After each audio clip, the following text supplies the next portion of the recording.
Bem, iniciamos a gravação agora. Então, a nossa aula hoje será de análise de processos, na disciplina de modelagem de análise de processos. A nossa aula número 4 sobre este assunto. Nosso livro-texto, que é o que nós estamos utilizando, é o CBOC versão 3.0. Então, dentro do contexto, nós já vimos gerenciamento de processos de negócios, modelagem de processos, e agora nós iremos para análise de processos. Qual é o objetivo da análise de processos? É fazer com que a organização compreenda o que está acontecendo dentro dela. Ver todos os seus problemas, o que pode não estar funcionando corretamente, o que está funcionando corretamente e assim por diante. Então, a finalidade: avaliar como os processos estão operando. Então, vamos relembrar, modelagem de processos, o que a gente fez?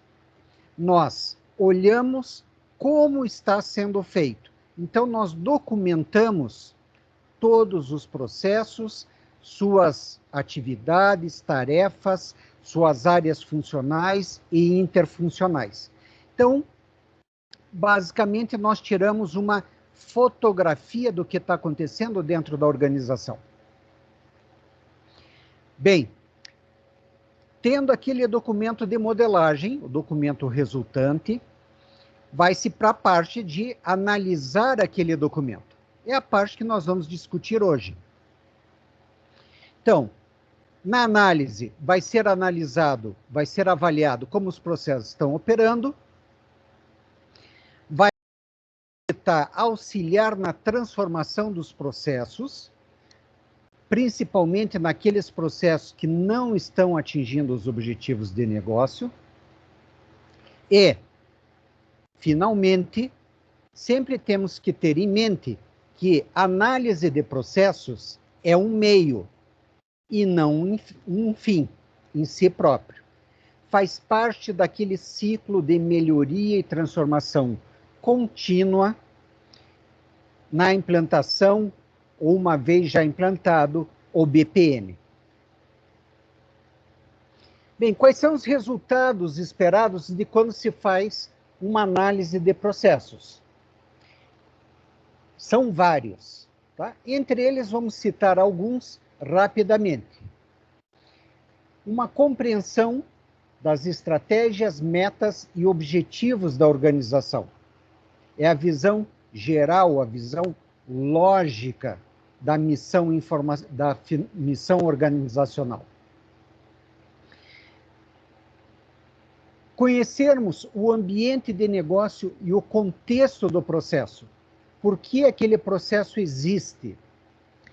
Ver a visão do processo numa visão interfuncional.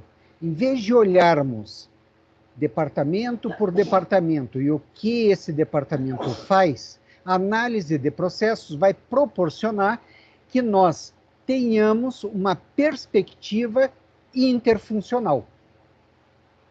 Como o processo perpassa, desde seu início até o final, por várias áreas interfuncionais, essa visão é um dos objetivos da análise de processo. Conhecer as entradas e as saídas dos processos, incluindo fornecedores e clientes.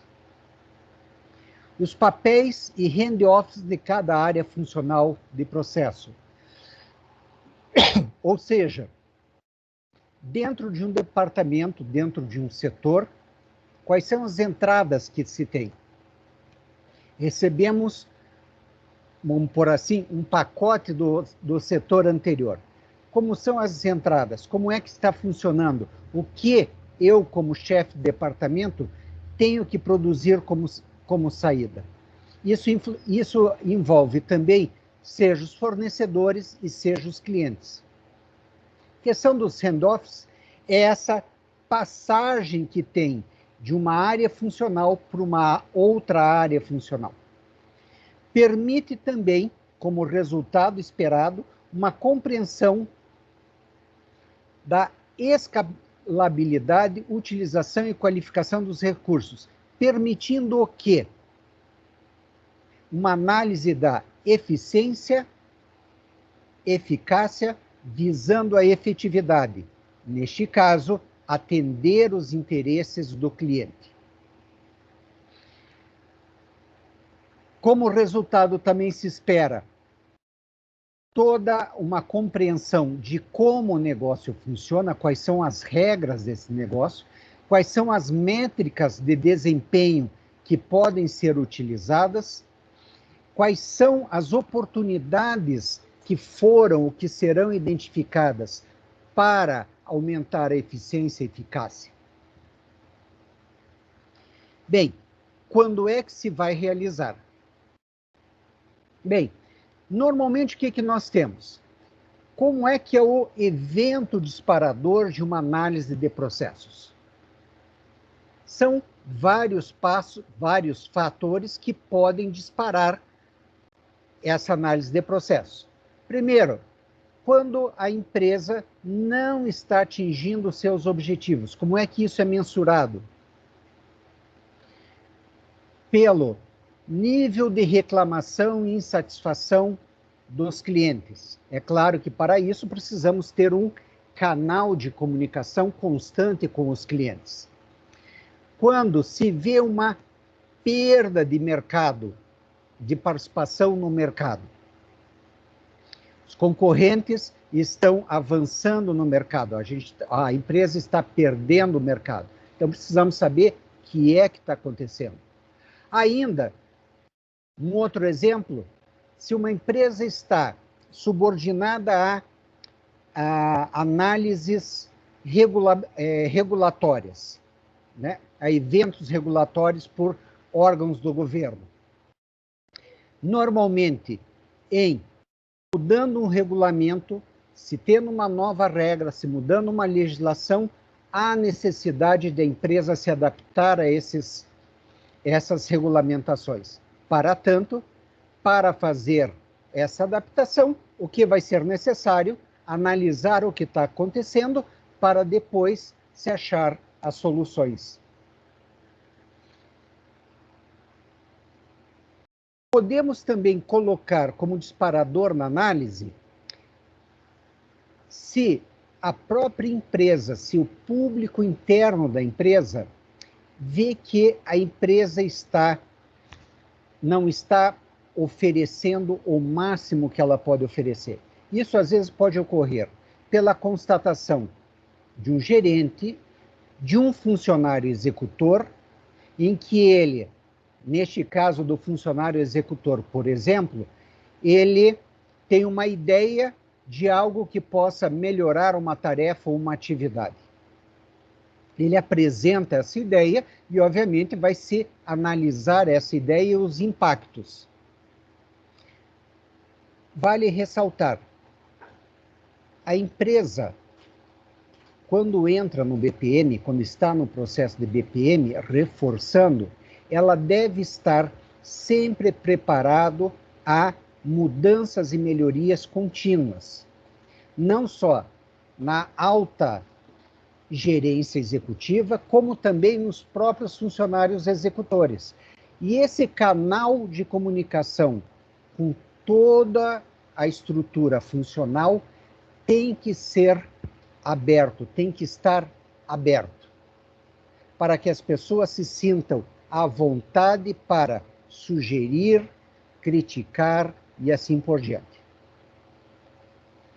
Bem, ainda quando realizar algum dos objetivos que a gente vê, quando o desempenho não está sendo atingido, né? Reforçando, né? Quando a falha de interação com os clientes.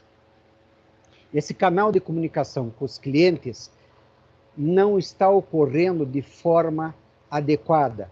Ou, de repente, estamos vendo muitas reclamações dos clientes em órgãos externos, ou em sites, por exemplo, aquele Reclame Aqui. Reclamações nas redes sociais.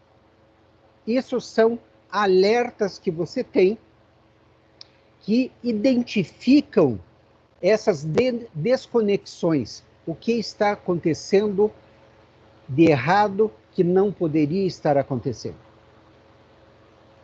A identificação dos handoffs, sempre, eventuais variações no processos e eventuais gargalos na linha de produção de produtos ou serviços. Tudo isso são eventos disparadores para análise de processos.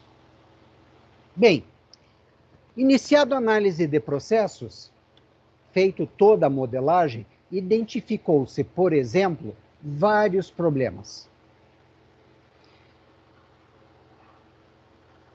Como é que nós vamos definir quais problemas nós vamos atacar primeiro? Qual é a prioridade para se resolver, para se fazer essa análise? Então, obviamente, processos de alto valor e de alto impacto. Aqueles processos que afetam diretamente o cliente.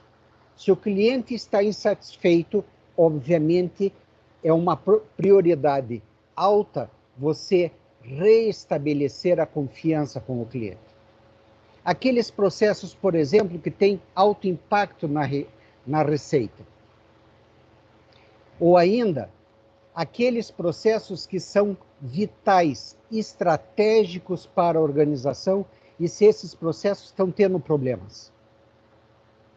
Se estão tendo problemas, é um dos itens de se analisar a prioridade em cima disso daí.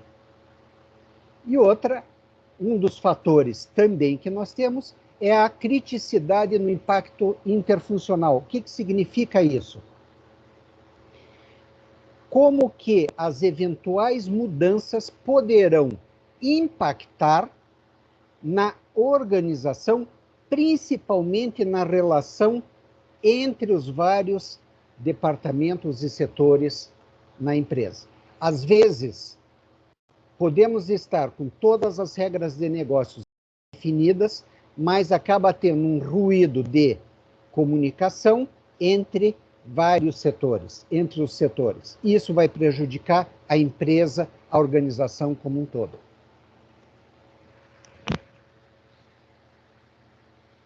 Bem, como é que se define as prioridades? Então, você tem vários itens que foram identificados e como é que a gente vai dizer qual é o melhor ou como é que a gente vai atuar, quais são os primeiros que a gente vai atuar? Obviamente, aqueles fatores que foram vistos na transparência anterior são fatores de análise. Tá? Então, temos os problemas, identificando os problemas, vemos que temos que atuar em várias áreas. Quais áreas eu vou atuar primeiro? Aqueles itens são itens a ser levados em consideração. Mas, no conjunto global, há várias formas de se definir a prioridade, de forma mais racional. Por exemplo, fazer o método da média de importância. Então, se reúne uma equipe, e esta equipe, cada pessoa, atribui pontuações a fatores de desempenho e prioridades, com notas valendo entre 1 a 10. Obviamente, faz-se a média, ordena-se e aí estabelece-se a prioridade. É uma das formas bem simples que se tem. Sempre lembrando que essa análise normalmente é feita por um grupo dentro da organização e que vão estar lá representados os especialistas e pessoas de vários setores. Para cada um não puxar a sardinha para o seu barco, para a sua rede, esse é um dos métodos interessantes que se tem. Outro método, a matriz de importância, em que você tem o quadrado ok? Dividido em 4 partes, em que você vai ter linhas e colunas contendo a relação, a inter-relação entre urgência e importância. O que é urgente e o que é importante entra no faça agora. Ok? O que se enquadra nisso? Normalmente são crises, são problemas urgentíssimos, são incêndios, né? Aquilo de apagar incêndios, ou de repente projetos com prazos que não estão sendo cumpridos. Tá? E são exemplos. Algo que é, por exemplo, urgente, mas não é importante. Ou seja, aquilo que você pode delegar. Então, interrupções, telefonemas, algumas reuniões e assim por diante. Ok? Isso é apenas um exemplo. Tá? Se leve isso aos vários processos. Então, enquadra-se os problemas dentro desse quadro. Então, aquilo que não é urgente e não é o importante, deixa-se para o final. Certo? Bem, os dois foram apenas alguns dos métodos. Há vários outros métodos de se definir prioridade. Por exemplo, uma questão de custo para implantação ou para se fazer análise e implantação da solução. Se o custo for muito alto, às vezes deve-se deixar para depois. Ou, de repente, o impacto é muito grande que vai atrapalhar toda a empresa na mudança. Tem que se analisar se, de repente, não vale a pena atuar em pequenas partes do processo, e assim por diante. É claro que quem vai definir isso também vai ser a alta gerência executiva da organização. Então, na equipe de análise, então nós estamos lá no nosso escritório de processos, de gerenciamento de processos, já fizemos a modelagem, agora nós vamos analisar aquela documentação gerada pela modelagem. Então, as pessoas que nós temos lá, o gerente do projeto de análise, então, é aquela pessoa que vai conduzir a reunião, ele vai ser um moderador dessa reunião e vai fazer com que essa reunião ocorra da melhor forma possível e que essa reunião se atenha aos objetivos propostos. Não haja muita dispersão. O analista de processos. O analista de processos é aquele técnico que vai modelar o processo, pode modelar as análises, as eventuais soluções, prototipação, vai coletar as informações, vai padronizar essas informações, organizar essas informações e gerar, obviamente, relatório para que as pessoas consigam analisar, ver o que está acontecendo. Eu diria mais ou menos o seguinte, seria fazendo uma comparação meio grotesca, se você tem uma reunião, o analista de processo seria aquela pessoa que vai relatar a reunião. Obviamente, no caso aqui, é um técnico especializado em BPMN. E os vários especialistas. Então, esses especialistas, qual é o papel que eles têm? São aquelas pessoas que podem ter novas ideias ou novas soluções para eventuais problemas que está acontecendo. Podem ter novas ideias, inclusive ter uma capacidade melhor para analisar o que está ocorrendo e propor soluções tanto de pessoas como de infraestrutura técnica e funcional. Bem, é claro que uma vez modelado, você tem os processos, há necessidade de você ir mais a fundo nisso daí. Ver o que está acontecendo de errado, o que pode ser melhorado. Então, uma vez que nós já modelamos a situação de como está, nós precisamos saber o que pode ser feito, o que está acontecendo e o que pode ser feito para se melhorar. Há vários métodos que se pode ter em cima disso daqui. Essa, inclusive, já adiantando, vai ser uma das atividades que vocês vão ter que fazer rapidamente, dando vantagens e desvantagens para cada um desses métodos. Então, citando aqui rapidamente, pesquisa, entrevista, um workshop estruturado, uma conferência via web, a questão da observação direta, a possibilidade de fazer em vez de observar, filmar tudo e analisar depois o vídeo, ou ainda simular atividades. Cada uma dessas estratégias tem os seus prós e contras. Ok? E é isso que eu quero que vocês façam. Provavelmente vocês já tiveram algum desses aspectos, principalmente em análise de requisitos.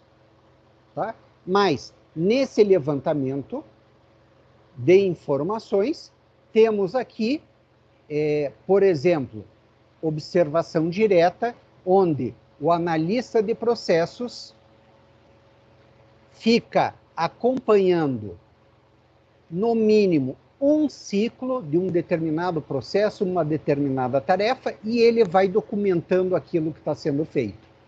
Tá? Então, são estratégias que se tem.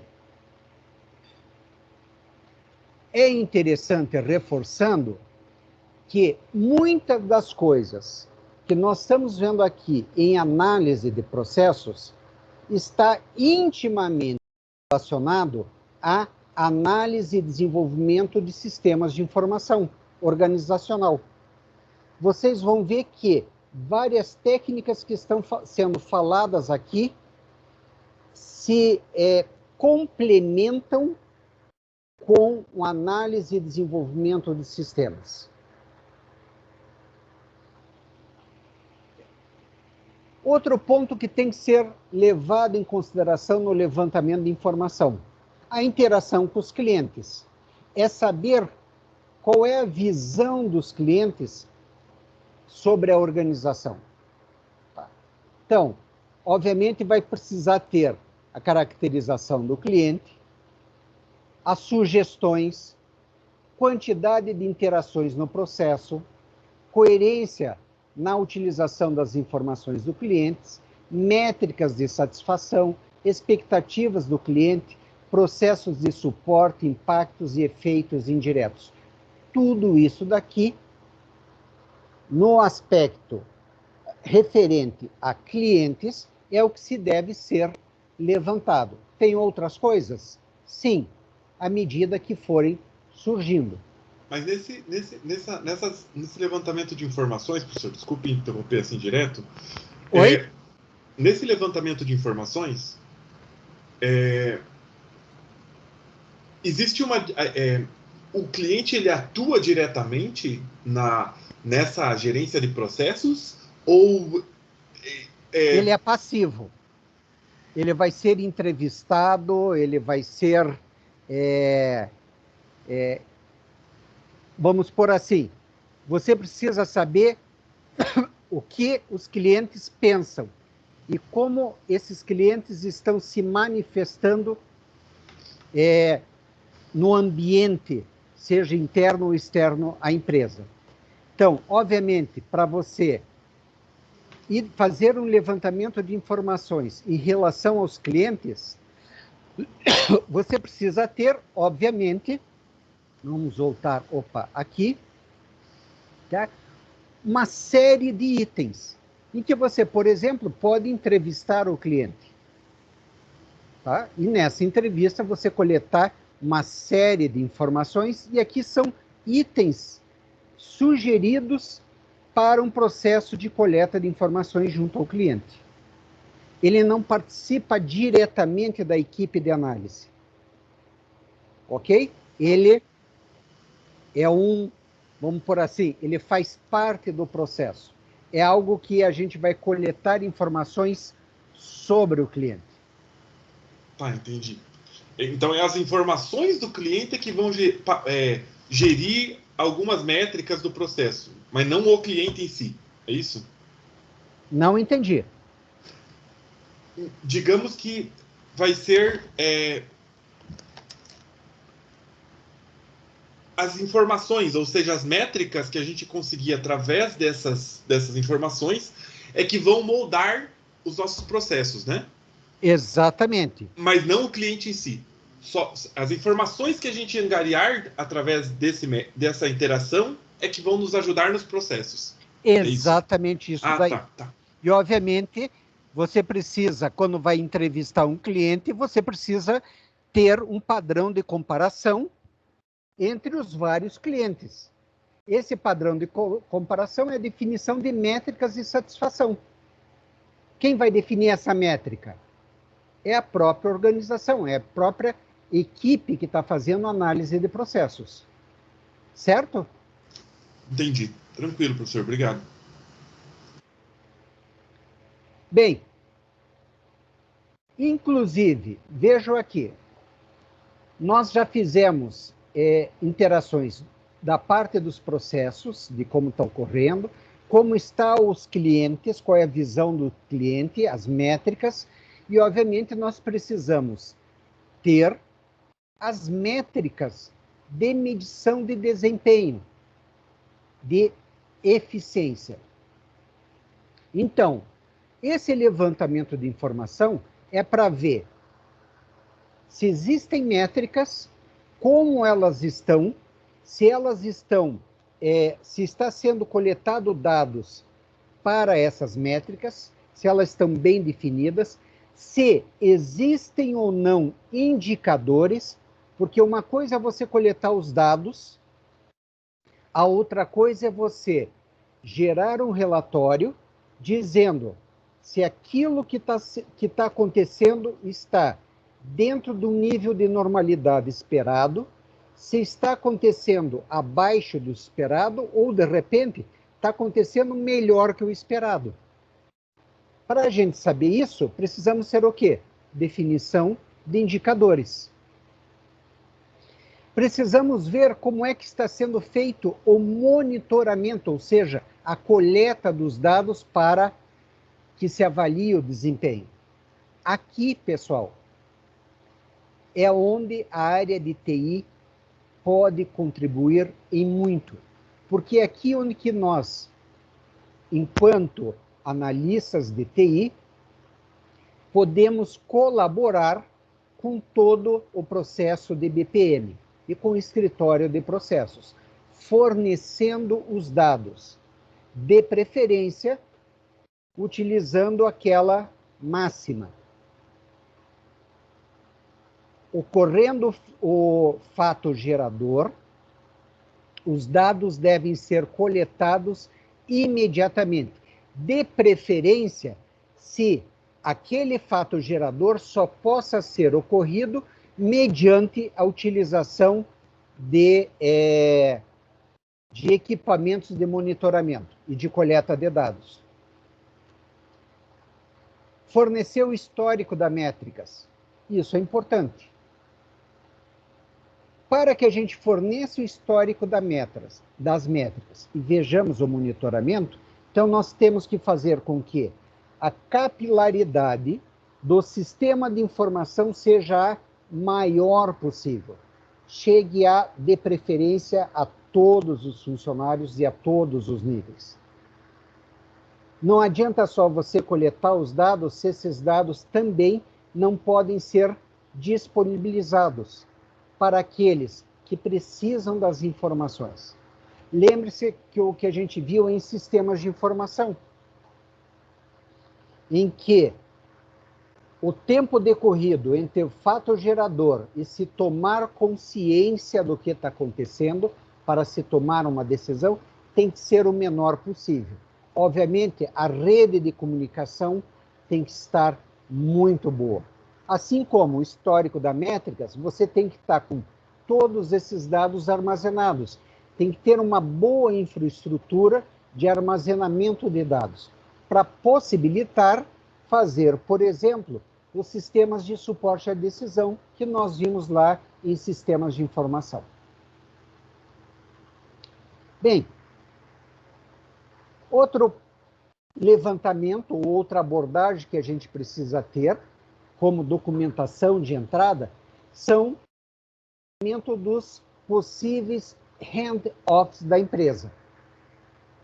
Então, como já falei aqui várias vezes, é aquele ponto em um processo onde o trabalho ou informação passa de uma função para outra. Pode ser de um departamento para outro, ou pode ser, de repente, de uma pessoa para outra pessoa. Nisso daí, tem que se identificar nos handoffs. Qual é o handoffs? Eventuais gargalos, se eles podem ser eliminados e, uma vez tomada uma decisão, fazer o monitoramento dos resultados.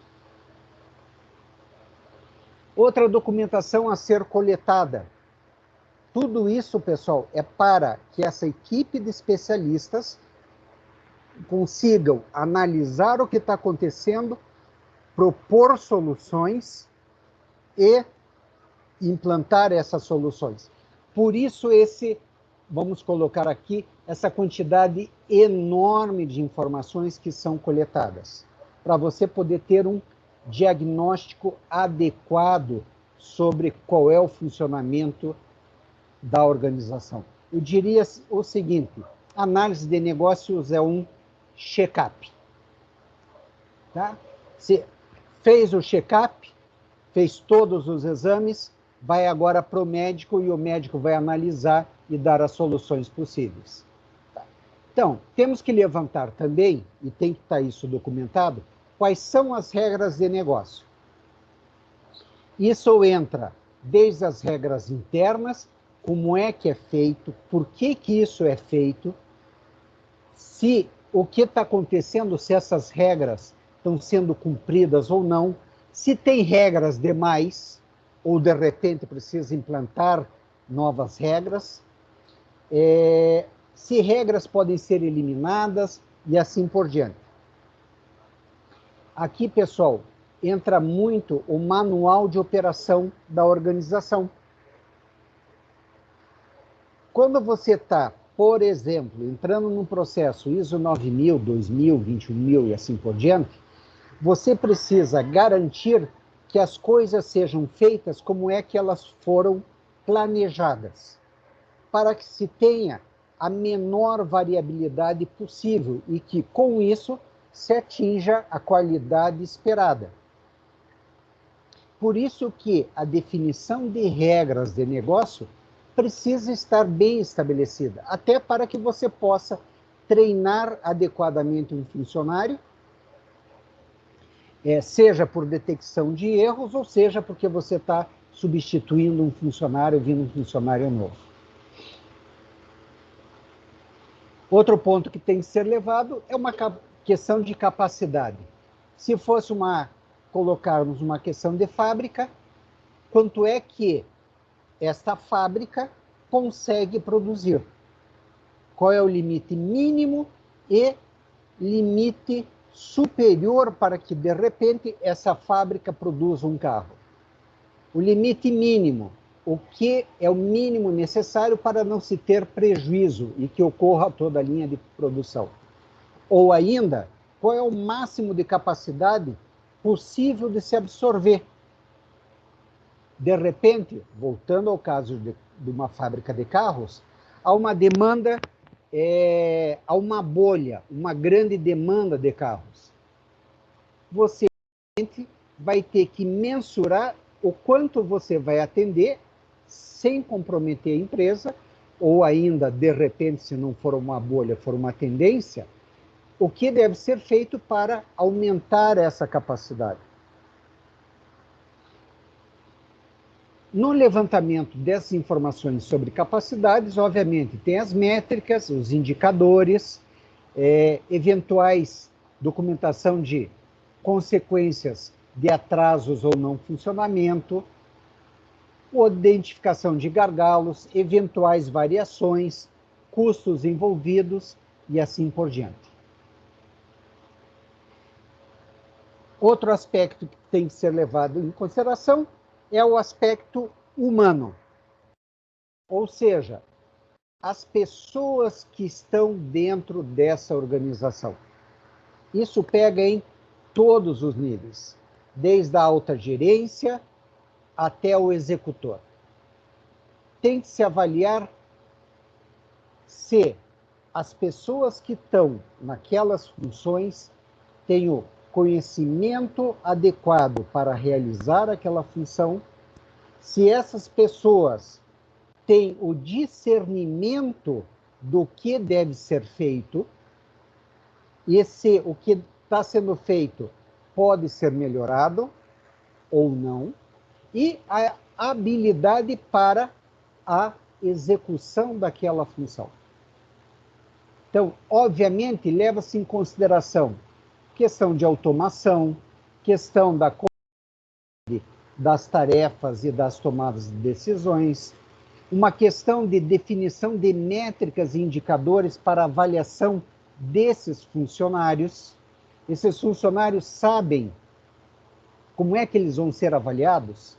Eles sabem o que é considerado um trabalho bom ou que está deixando a desejar? Isso tem que estar claro para todos.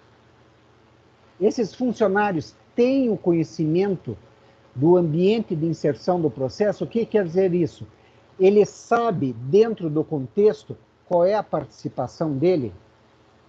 Existe uma documentação sobre todas as atividades dele? Tudo isso são pontos a serem levantados. Mais outro item a ser levantado, mais outro escopo. A questão de controles.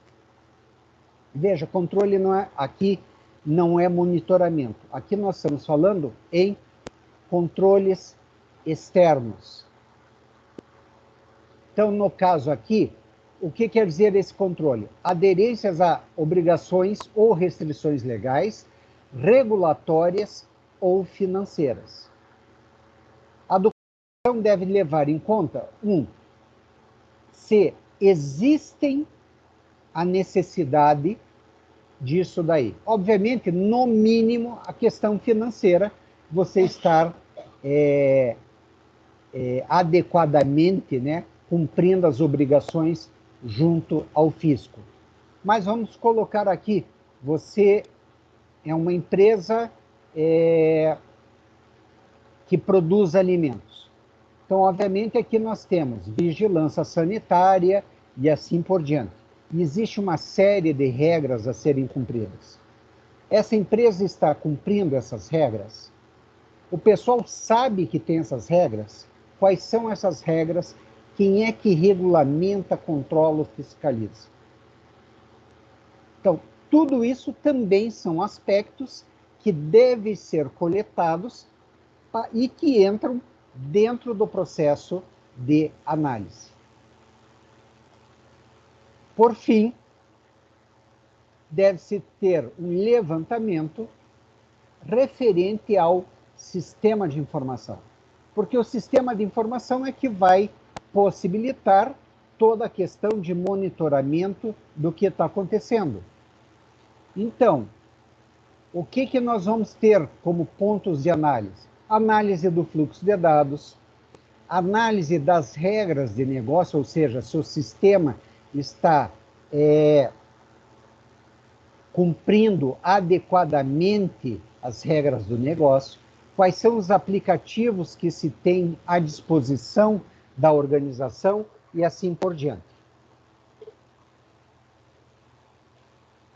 Bem, em resumo, feito a análise, tá? Ou coletado todas essas informações, e vejam que é uma enormidade de informações, e que isso deve ser separado pelos vários contextos que foram definidos aqui. Reforçando, esses contextos abrangem toda a organização, desde entradas e saídas, desde como esses processos são executados, por quem são executados, como são monitorados, como são controlados e assim por diante, inclusive tendo a visão de satisfação ou não do cliente. Bem, obviamente, o que nós vamos ter já como possíveis produtos, né? O que deve ser analisado? Primeiro, aspectos que geram revisão dos processos para implementação de otimização sustentada para melhoria contínua. Isso são eventos disparadores.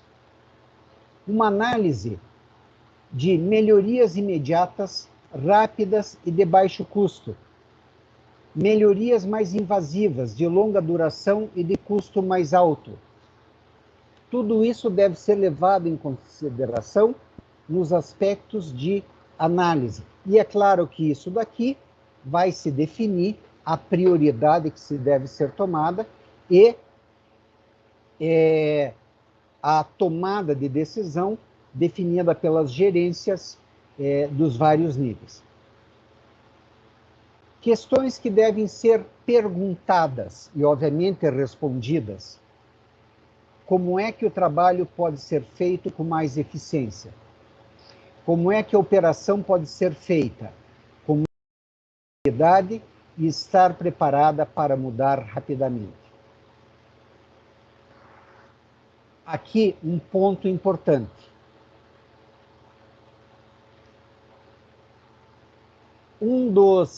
Das vantagens, das características do BPM é fazer com que a organização esteja num processo contínuo de aperfeiçoamento, de melhoria dos seus produtos, serviços e processos.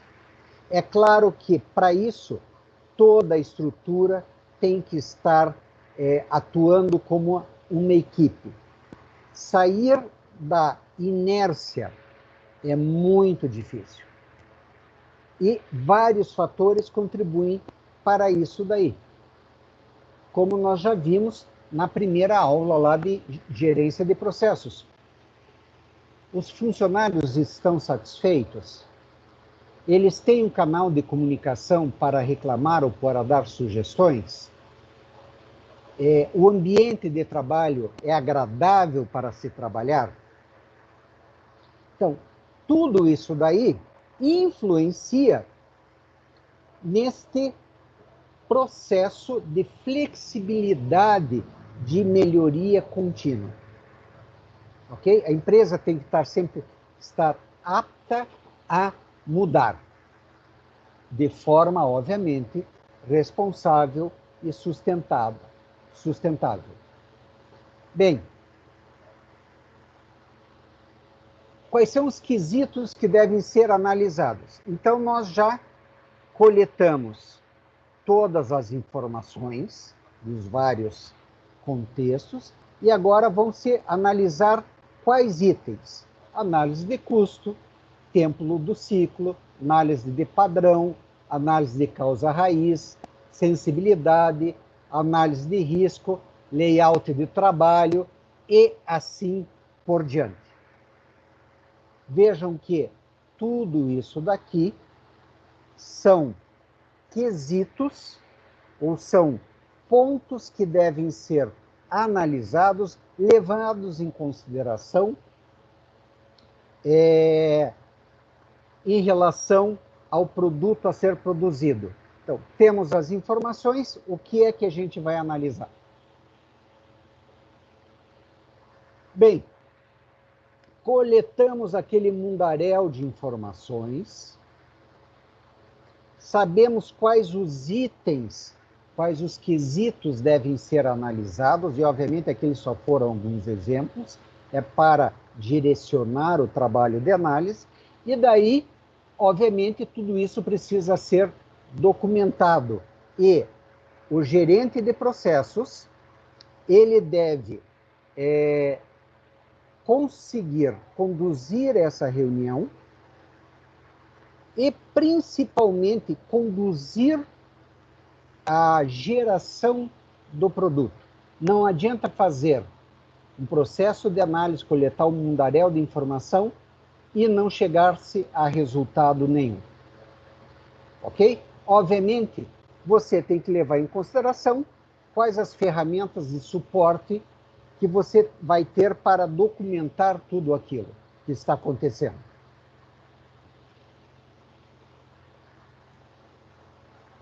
Bem, dentro da documentação gerada, obviamente aqui, vamos colocar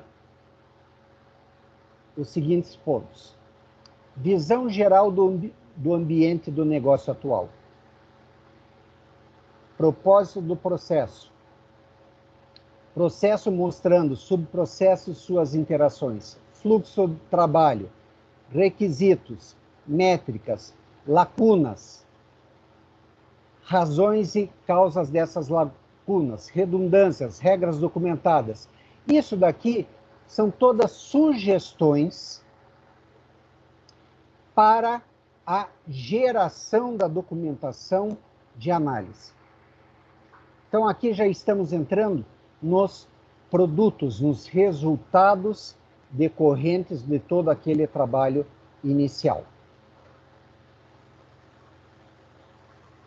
Finalmente, gente, veja que chegamos até a dar uma canseira, né, de tudo que precisa ser feito.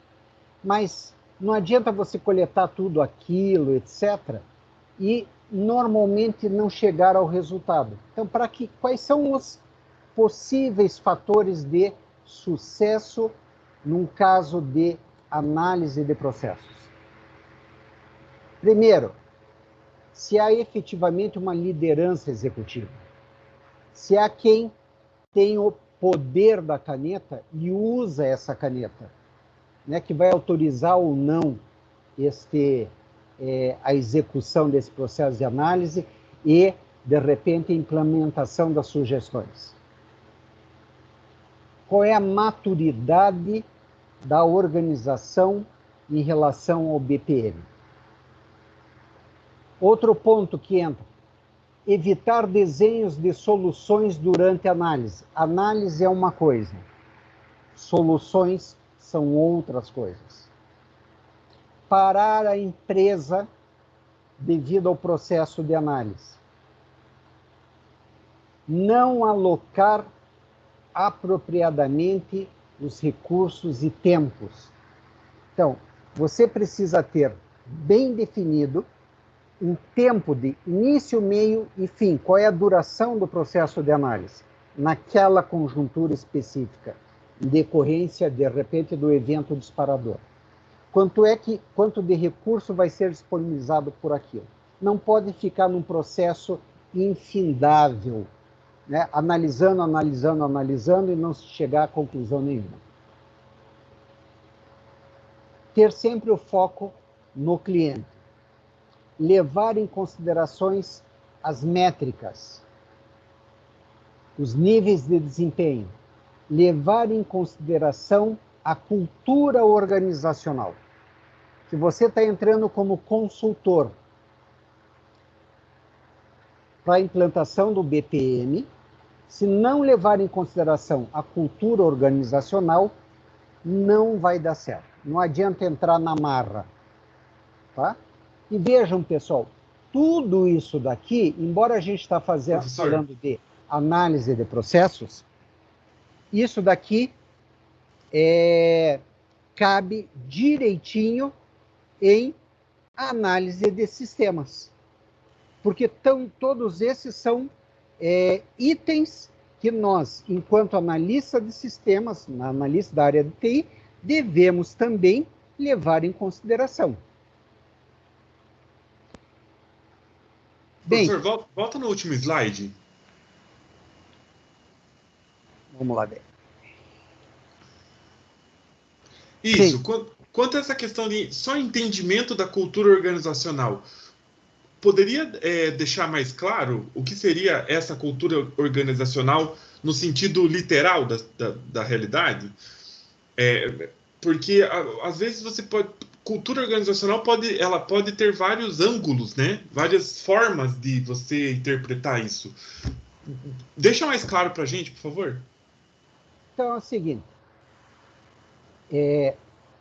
vou dar um exemplo prático, certo?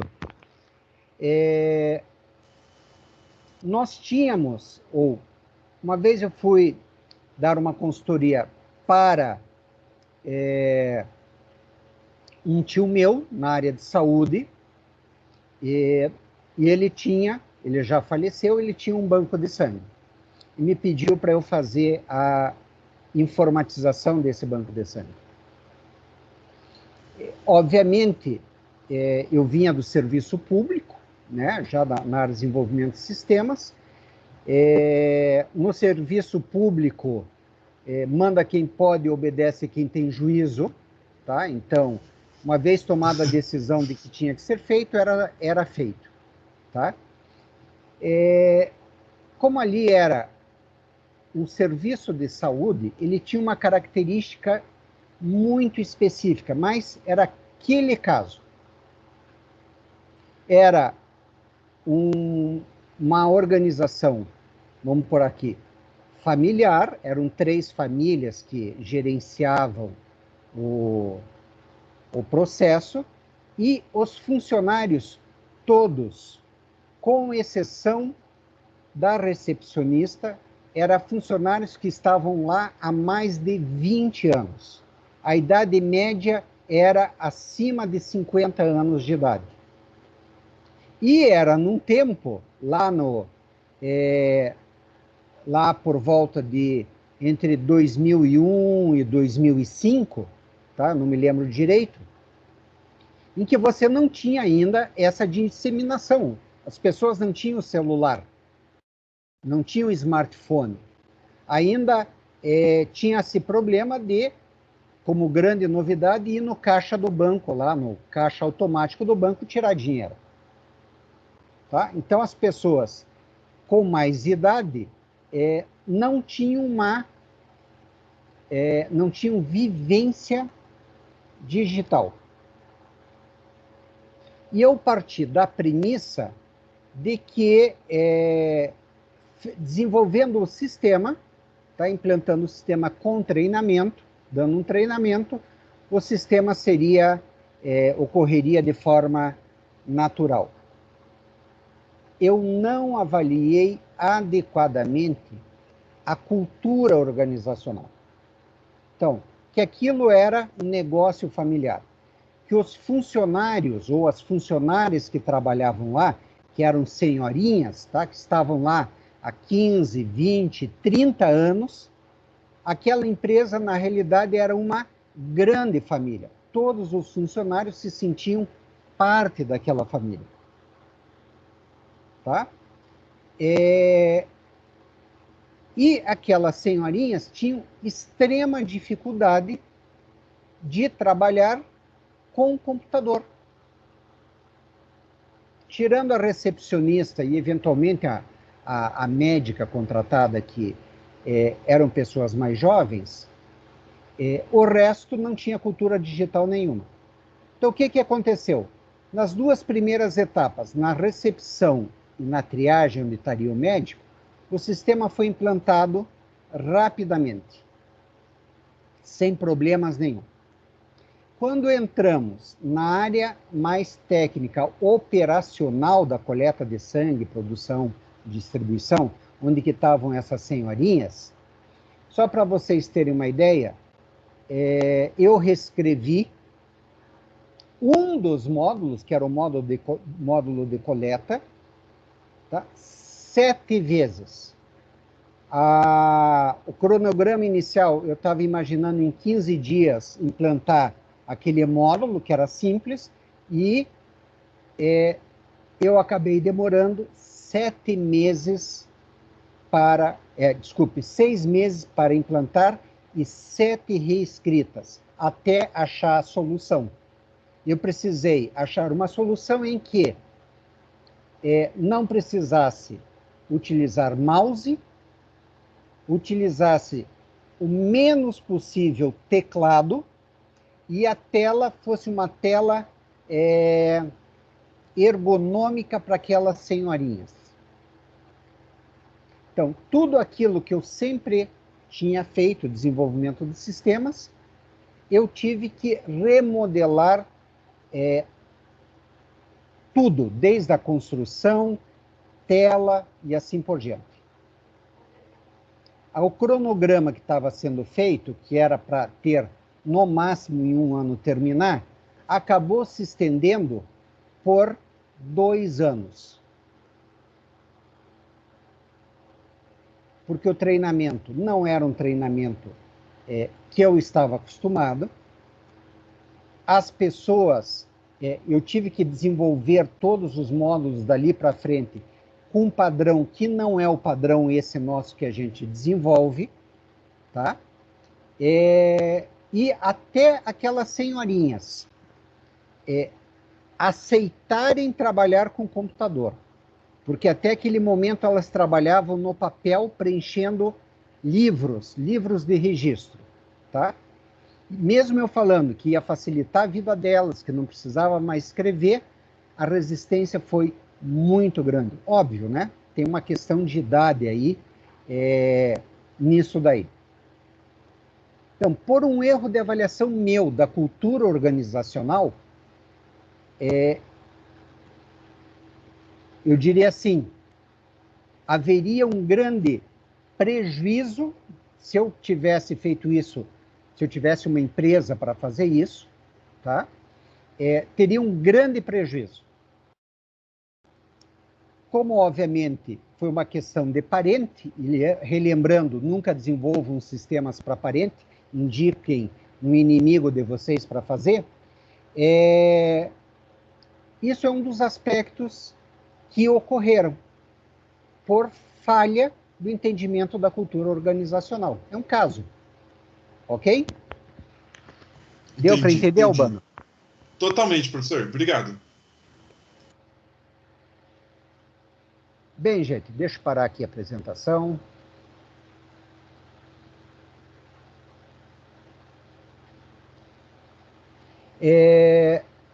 Eu vou agora encerrar, parar a gravação.